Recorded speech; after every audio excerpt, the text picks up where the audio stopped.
Praise Lord, जय मसीह की। मैं स्टैनली मैकवान, मेरे YouTube channel Hindi Gujarati Bible study में आपका स्वागत है। मेरे चैनल को आप अभी इसी वक्त सब्सक्राइब कर लीजिए और परमेश्वर के ज्ञान में आप बढ़ते जाओ।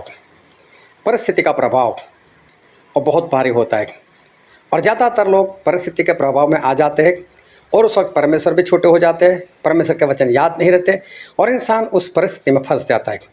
परिस्थिति का प्रभाव, क्या आप जानते हो परिस्थिति क्या है, उसका प्रभाव क्या है? आप भी कई बार ऐसी बातों में फंस चुके हो।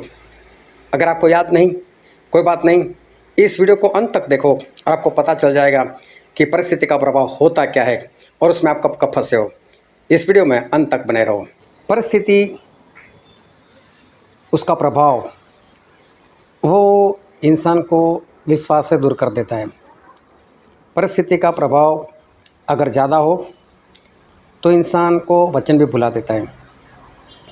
एक बार प्रभु यीशु और उनके चेले, वो लोग नाव में बैठकर वो लोग समुंदर से सफ़र कर रहे थे और वो लोग कहीं पर जा रहे थे। रास्ते में ऐसा हुआ कि तूफ़ान आ गया और प्रभु यीशु उस किश्ती के अंदर बैठकर सो रहे थे। प्रभु यीशु उस जगह पर बैठे थे जहाँ पर किश्ती चलाने वाला होता है और किश्ती चलाने वाला कोई था नहीं, सिर्फ 12 चेले और प्रभु यीशु वहाँ, और किसी का जिक्र नहीं है। तो नाव चल कैसे रही थी? क्योंकि चलाने वाला कोई था नहीं और जहाँ पर जो चलाने वाला होता है उस जगह पर तो प्रभु यीशु थे और प्रभु यीशु तो बिंदास से सो रहे थे। चेले सभी आपस में कुछ न कुछ बातचीतें करते रहे होंगे।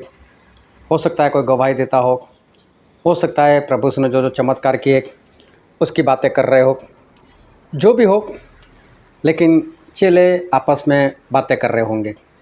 अभी हुआ ऐसा कि तूफ़ान आया। तो तूफ़ान आया तो तूफ़ान भारी था। बाइबल में ऐसा लिखा है कि जो किश्ती थी वो पानी से भर गई। लहरें ऐसी उठती थी कि बाहर से, किनारे से अगर कोई देखे तो उसको किश्ती नज़र ही नहीं आने वाली थी, इतनी लहरें उठती थी। अभी क्या हुआ, चेले लोग डर गए, लेकिन उसमें 4 चेले ऐसे थे, एक पतरस, यूहन्ना, याकूब और अंद्रियास। ये दो भाइयों की जोड़ी थी।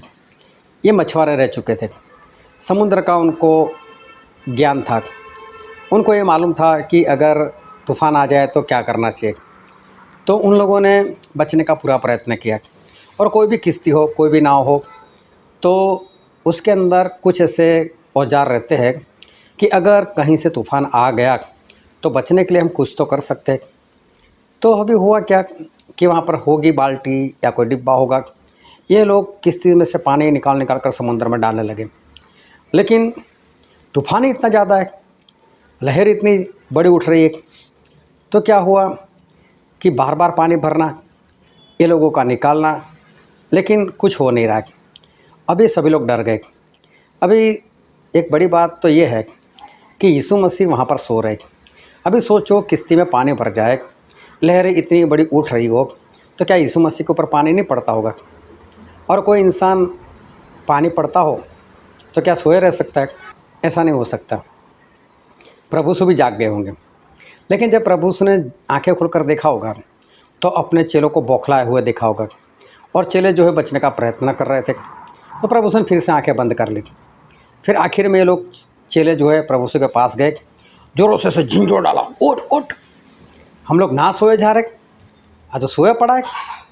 तो प्रभु यीशु ने चेलों को डांटा, बोले, अल्पविश्वासी, क्या तुम्हें संदेह करना चाहिए, शक करना चाहिए, मैं नहीं हूँ क्या इस किश्ती में? और उनके अल्पविश्वास के कारण प्रभु यीशु ने उनको डांटा। फिर प्रभु यीशु ने समुद्र को भी डांटा, तूफान को भी डांटा, वो लोग भी शांत हो गए और चेले सोच में पड़ गए, क्या बात है यार कि आंधी तूफान समुद्र भी प्रभु यीशु की मानते। सब लोग खामोश हो गए। लेकिन यहाँ सबसे बड़ी बात यह थी कि किश्ती में पानी भरने के बाद भी किश्ती डूब नहीं रही थी। तो चेले लोगों को देखना चाहिए कि इतना पानी आने के बाद भी हम तो बिंदास से जा रहे, डूब तो नहीं रहे, तो डरने वाली बात नहीं थी। फिर प्रभु यीशु उनके साथ थे तो प्रभु यीशु ने तो आज तक कितने बड़े बड़े चमत्कार किए थे।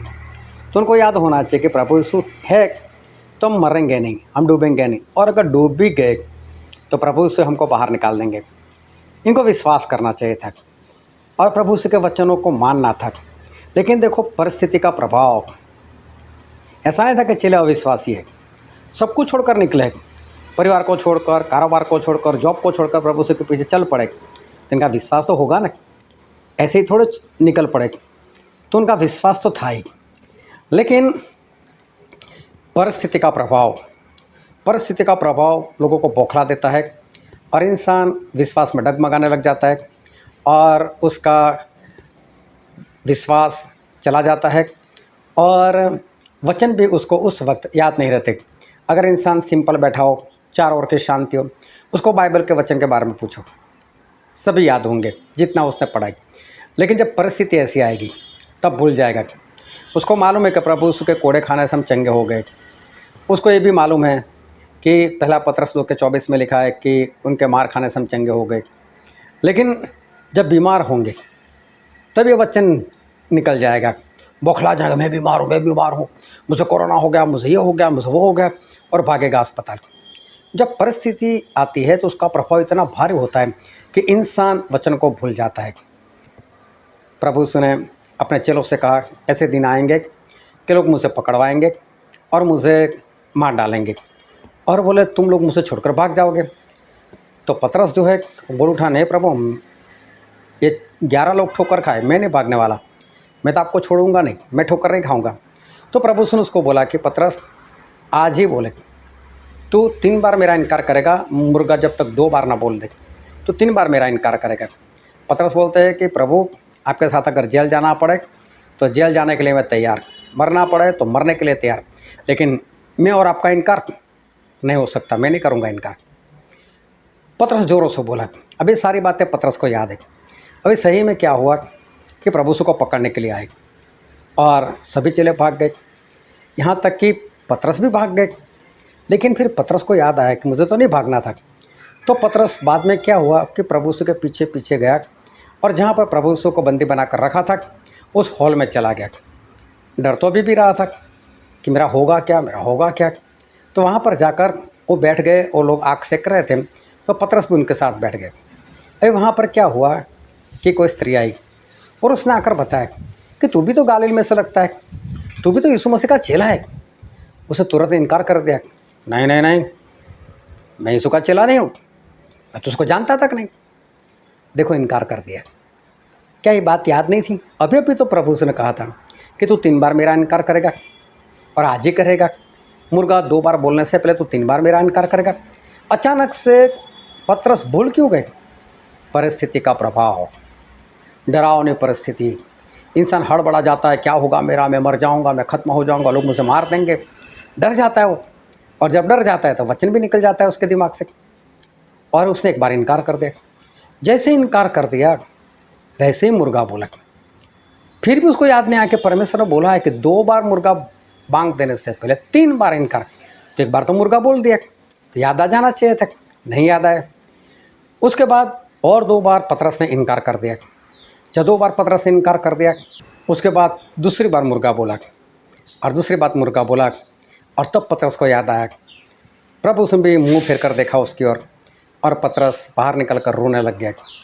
लेकिन अब क्या, 3 बार इनकार तो हो चुका था, हड़बड़ा गए थे, वचन याद नहीं रहा था। परिस्थिति का प्रभाव। क्या आपके साथ भी ऐसा होता है? आप भी बाइबल पढ़ते हो, विश्वास रखते हो, वचन भी याद रखते हो, लेकिन जब ऐसी परिस्थिति में आ जाते हो तब आप भूल जाते हो कि मुझे क्या करना चाहिए। जब आपके जीवन में लड़ाई झगड़ा आ जाता है तभी भूल जाते हो कि मुझे क्षमा करना चाहिए, मुझे इसको आशीष देनी चाहिए सताने वाले को, और तभी आप गाली बोल देते हो, लड़ाई झगड़ा कर देते हो। कहीं ऐसा तो नहीं हो रहा? परिस्थिति का प्रभाव आपके ऊपर तो नहीं पड़ रहा इतना ज़्यादा? आप परिस्थिति के प्रभाव में पाप तो नहीं कर देते, वचन को भूल तो नहीं जाते? अपने आप को देखो, जांचो, कहीं ऐसा तो नहीं कोई आपका इंसल्ट कर दे, आपका अपमान कर दे, तब आप भूल जाते हो दूसरे को बेहतर समझना, और ये वचन आपके दिमाग से निकल जाता है और आप उसका भी अपमान कर देते हो। परिस्थिति का प्रभाव। देखो, हमें परिस्थिति से नहीं चलना है। प्रभु यीशु की परिस्थिति देखो, बार बार लोग उनको परेशान करने के लिए आते थे, लेकिन प्रभु यीशु का अपना स्वभाव था। उनका अपना वचन याद रखने का अंदाज था। वो हर बार वचन से बात करते थे। शैतान ने बोला, "ए परमेश्वर का पुत्र है तो रोटी बना पत्थर की।" तो प्रभु से बोल सकते हैं, हाँ मैं परमेश्वर का पुत्र, ले रोटी। लेकिन नहीं, वचन याद, जोश में नहीं आना है, हड़बड़ाना नहीं है। परिस्थिति का प्रभाव इतना नहीं आना चाहिए कि हम वचन ही भूल जाए। प्रभु ने ऐसा कोई काम नहीं किया। अरे क्रूस पर देखो, सर पर कांटों का ताज, दोनों हाथों में खिल्ले, पैरों में खिल्ले, कैसी परिस्थिति। लेकिन माफ़ करने की बात उन्होंने खुद में सिखाई थी, वो याद है उनको। उन्होंने बात कही कि पिता परमेश्वर, ये क्या कर रहे, इनको पता नहीं, इनको क्षमा करो। वचन याद। परिस्थिति का प्रभाव हमारे प्रभु यीशु पर कभी नहीं पड़ा, आपके ऊपर भी नहीं पड़ना चाहिए। परिस्थिति को अपने पैर के नीचे रखो, जैसी परिस्थिति आती है उसमें वचन याद रखो। परमेश्वर पास दे। आमीन।